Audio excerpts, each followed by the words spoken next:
Welcome to today's video. Since there's been a lot of interest about my SPB147 video and somebody asked me to compare it to my 62 Mas, I thought I would do the next best thing because my 62 Mas is right now not with me. It's in for servicing in Japan, and it'll be a few months before I get it back. So I took the successor to the 62 Mas, the 6105-8009. This is the proof version, which means it's got waterproof on the dial and it has waterproof on the case back. This particular model is from 1968, as you see the 8 there, and I think it's from about April, May or June.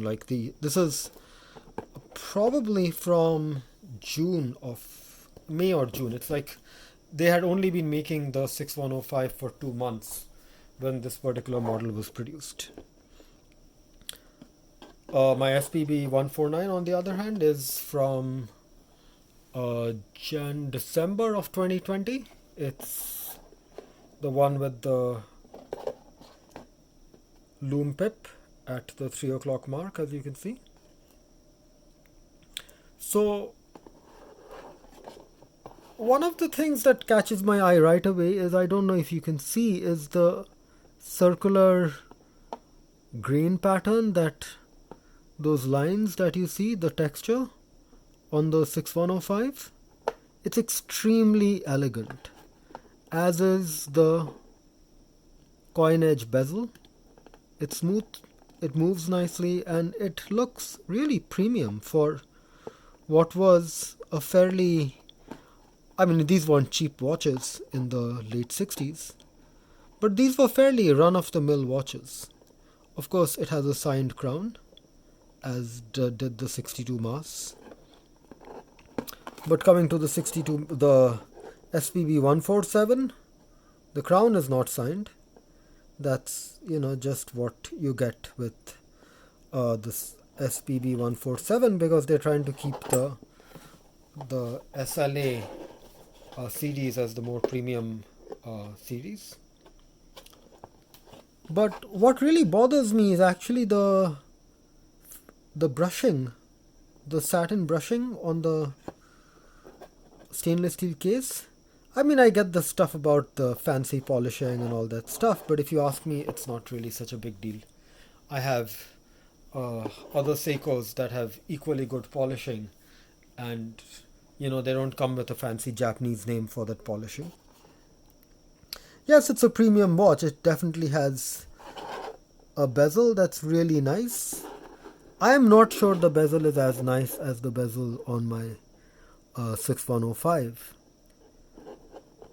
It definitely has the sapphire crystal. Obviously, this has an old school crystal, which does get scratched, but gives it a lot of character. The one thing where it definitely does not match up to any of the vintage Seikos is the size of the bezel. This bezel is just too prominent.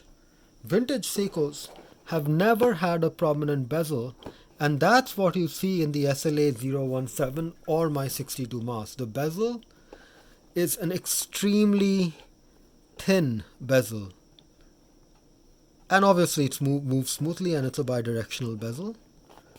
The SPB series, with their much more broader bezel, is just a very different watch.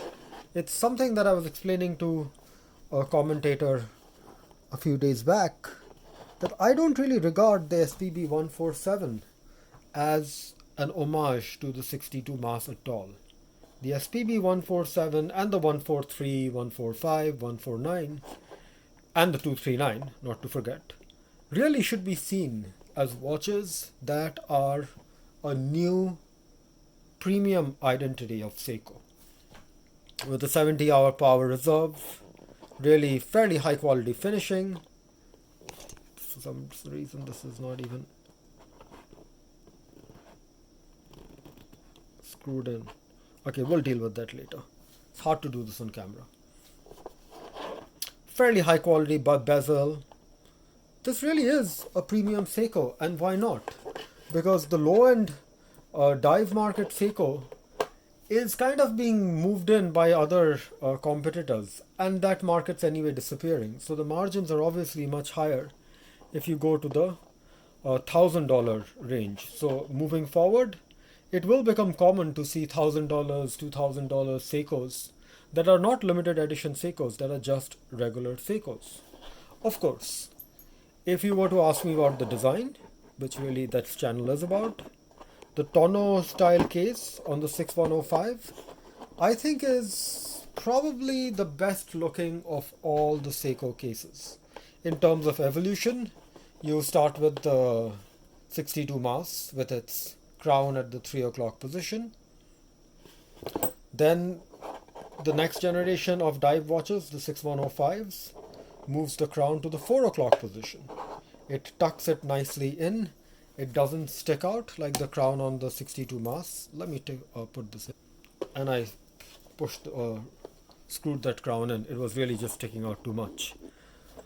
So the crown doesn't stick out like the 62 Mas. It's far lesser risk of it actually getting damaged in your day-to-day usage. But because the case has this nice tonneau shape to it, it's not a cushion, even though some people seem to mistakenly call these cushion cases, and maybe I have in the past. It really is a tonneau case, and this is one of the best examples of the tonneau case. Till you reach and most people know the 6105 as the Willard with the crown guard which gave it an asymmetric look.